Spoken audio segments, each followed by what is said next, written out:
this is a snapshot of a transaction from a e-commerce data set. I get it from Kaggle, kaggle.com. Maybe I'll type it out. It's an e-commerce transaction data set, so you can see that the date, unit price, and then customer ID, quantity, invoice number, description. So you know that what products people have purchased and then when did they purchase, yada yada yada. Okay. Now, in order to calculate RFM, right, we have to do a couple of things. Number one is we need to calculate when was the last time this person has purchased something, right? Okay, when was the last time this but somebody has purchased something, this customer. And the second one is how often he or she come to our shops, and then the last one is how much they spend. All right. um so what would you suggest? What do we need to do next? Okay, probably a bit too hard, this one.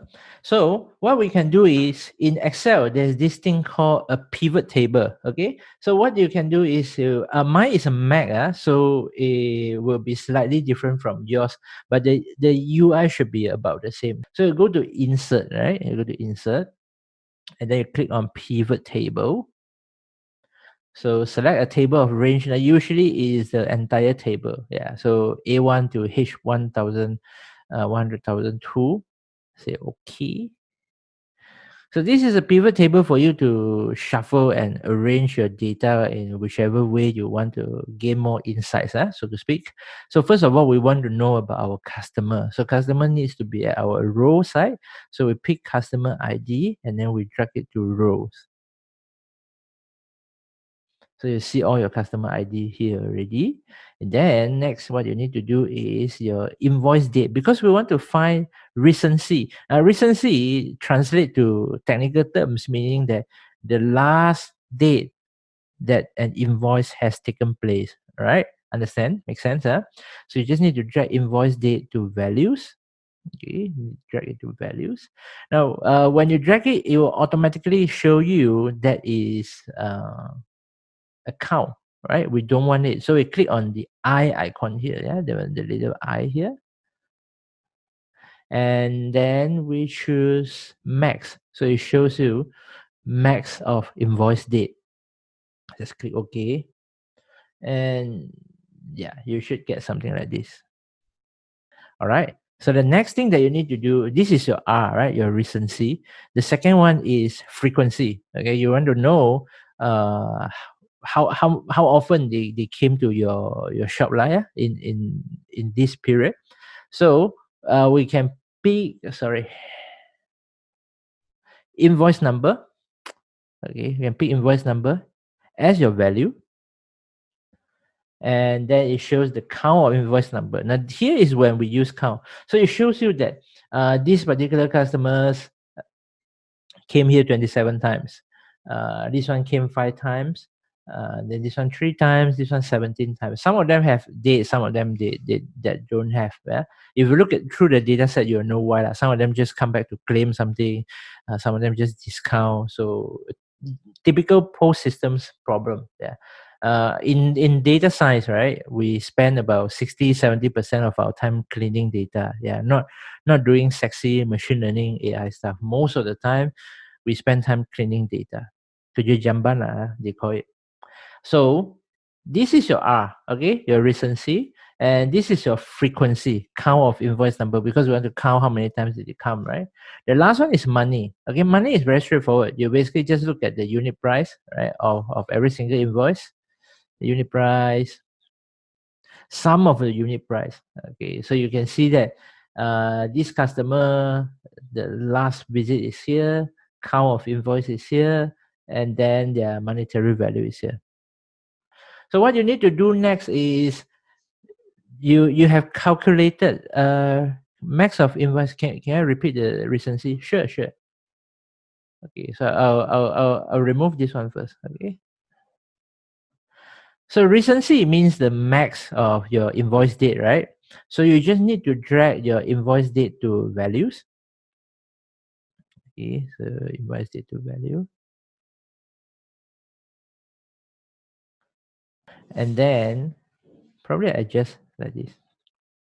You can see that there's a I icon here, right? Because right now it's showing count of invoice date, which is not what we want. I want the maximum of invoice date because I want to know the latest date this customer has bought something from me, right?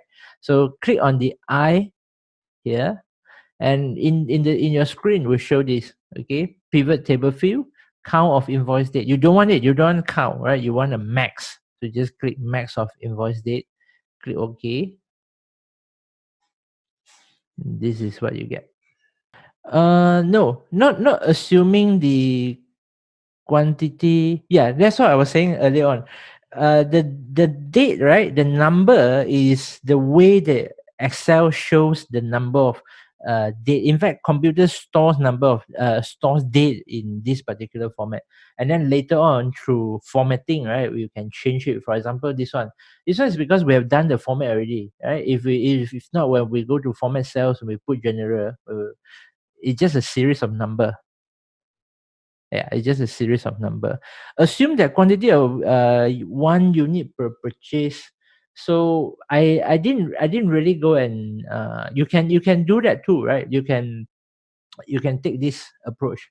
So that's a good question. Yeah. So you can do uh, amount equals to unit price times quantity.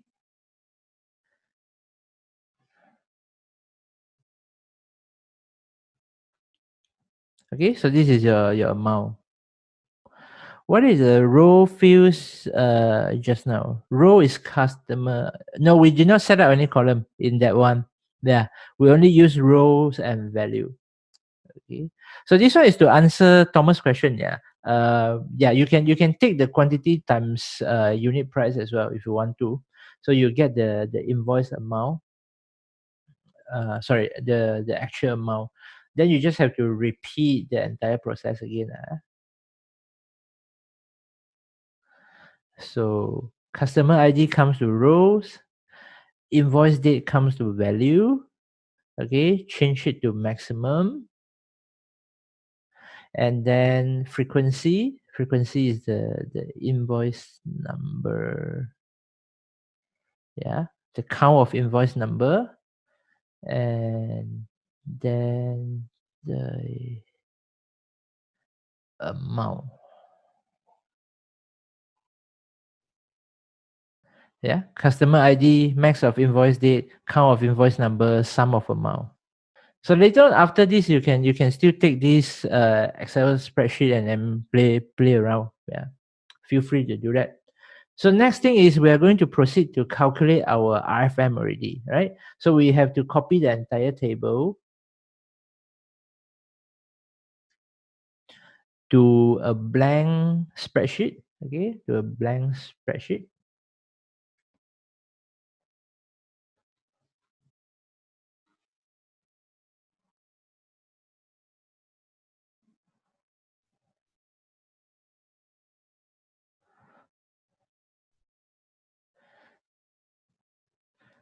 So what we need to do next, right, is this is your latest date, but we want to calculate how far is it from today, right? So we can say we can put it this like this.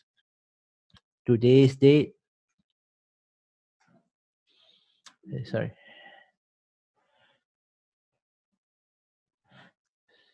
today.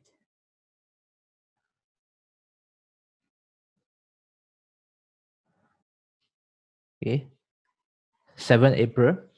So day since can be minus invoice date.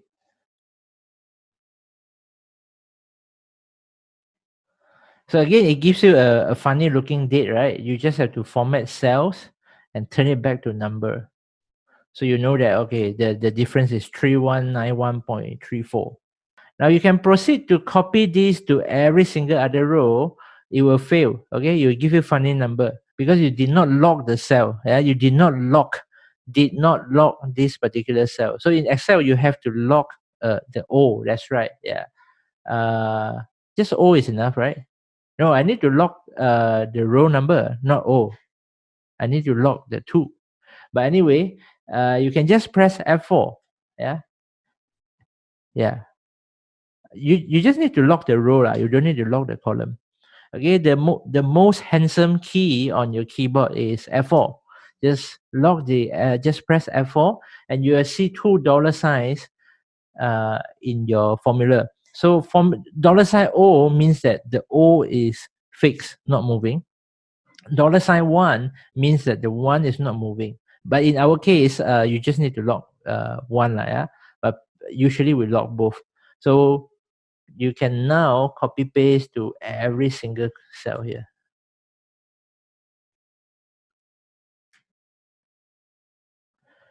Okay, then it will give you a good result. Yeah, just usually just row. Not usually. In this case, just row. We are not changing column. But best practice, I lock both.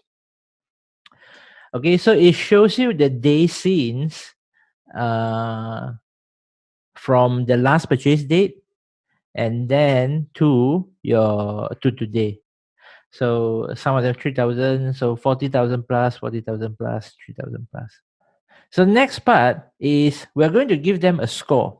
Okay, in RFM we use a very simple scoring method on a scale of 1 to 5. So one, uh, 1, 2, 3, 4, 5. Okay, 5 being the highest and 1 being the lowest. Yishan, sure. To lock that, right, just go to your cell, go to the formula. Okay, usually it's originally it's like this. Yeah, no locking, no nothing. You can press F4. Okay, or you can just manually type the dollar sign so that it looks like dollar sign O, dollar sign 1. Okay, so the score, right? The score, 1 is being the best, 5 is being 1 is being the worst, 5 is being the best. Okay, now my question to you is, how do you know which one is the highest? So the nearest the better, or the furthest the better? Meaning the number is smaller better, or higher better? Smaller better, right? Nearer better. So what you need to do is you need to assign. Uh, but the second question would be: you have so many numbers. How do you know which one should be given a score of 1? Which one should be given a score of 5? Okay, you can use rank. So if you use rank, how are you going to do that? Are you going to use EQ, or you're going to use average? Yeah. Sort day since ascending. Okay, those are true. So this is when data scientists come in. Okay, usually we will suggest that you split them to 5 classes, like Thomas said, right? So we can use this formula called percentile, and then put in your day scenes. Okay, and then we put 0.2. So what this means is that the shortest mark, right, the top 20%, 0.2 means 20%. The top 20% will get of a value. Yeah, if the number of days is below 3001 100 01.42, then it is within the top 20%, meaning that they are the best. So top 20% deserve a score of 5. Okay, so when you take that, you can put it into 4, right? So who should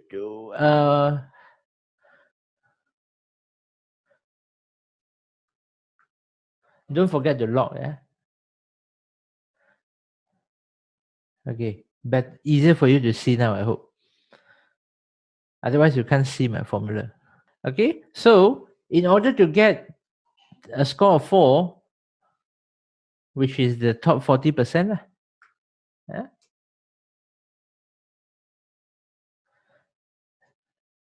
and so on, 60%,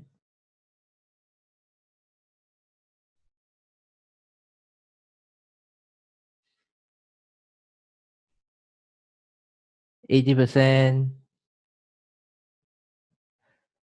and 100%.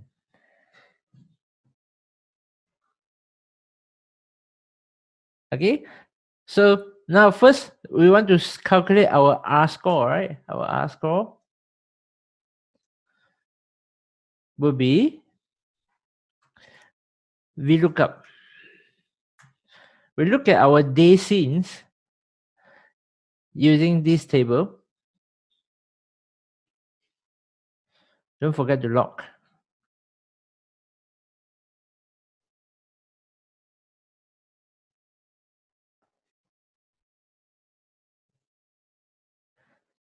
All right, we want the result,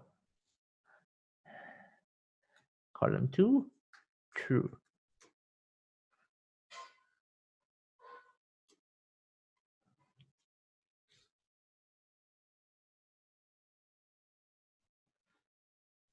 This one no coding, just a bit of Excel formulas. Okay, the one before true denotes the column that you want. So let's say you have multiple columns, right? You don't know which one you want to return. Right? And if you have done the first one, right, you can continue with your, I have to fix something here. You can continue with your F score and your M score. Okay, you can continue with your F score and your M score, except the difference is it should be terbalik this time, right? So your F score should be the higher the better. Yeah. So your 1, 2, 3, 4, 5.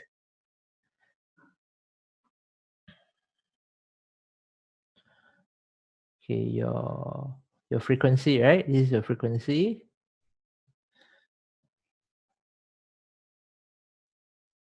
0.2.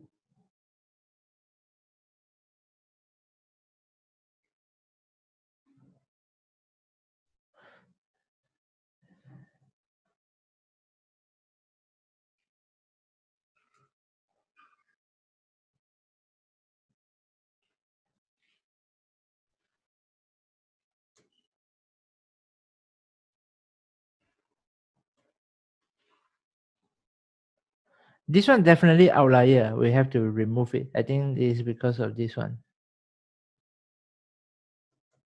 Yeah.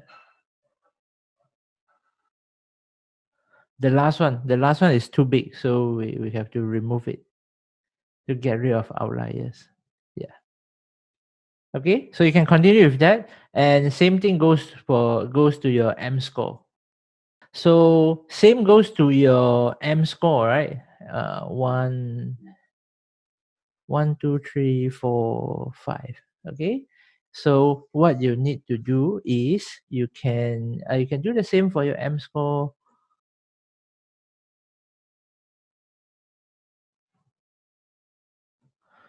Okay, do the same. 0.2.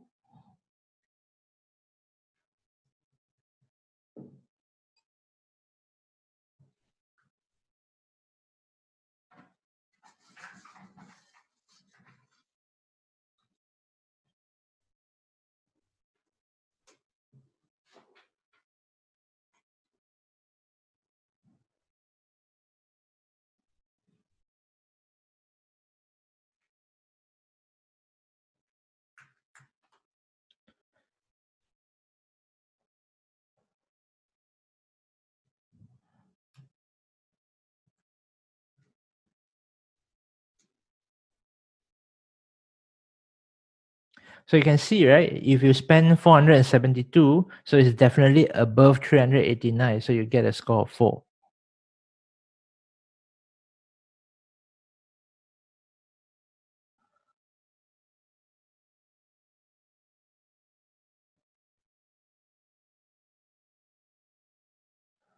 But sometimes if it's too low, like this one, then it give you an NA. Yeah.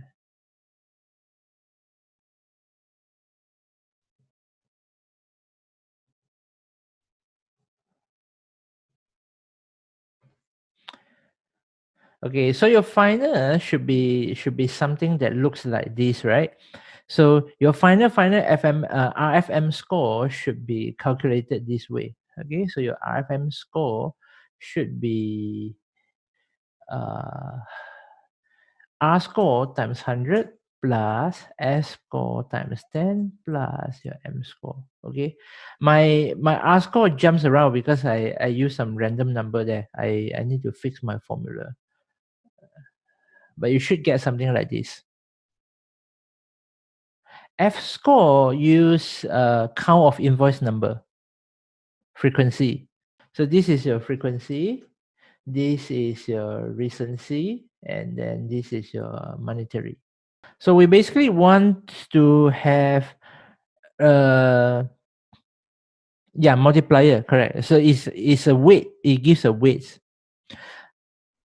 So we want to indicate that R is the most important, F is the second most important, and then M is the third most important or least important in our case. So you can replace this with your own data set. Yeah, later I'll answer any questions if you have it. But basically, if you Google, right, you Google, you search for RFM. This is the technique that they use are exactly the same. They will Your ultimate goal is to get a score like this. So meaning that your highest score will be 555, right? Your lowest score will be 111. Yeah. And then you can use this to do a lot of different things, and you can use that to plot a heat map. You can use this to plot different types of visualization so that it can help you to understand which of your customers are most valuable. There are other variations that you can do, like for example, adjust the weightage and stuff. But commonly, we agree that recency is the most important, and then frequency comes second, and monetary come last. So most important thing is you want them to come back more often, and then buy more from you. Then only we look at the individual ticket price lah. Yeah, that's the rationale behind.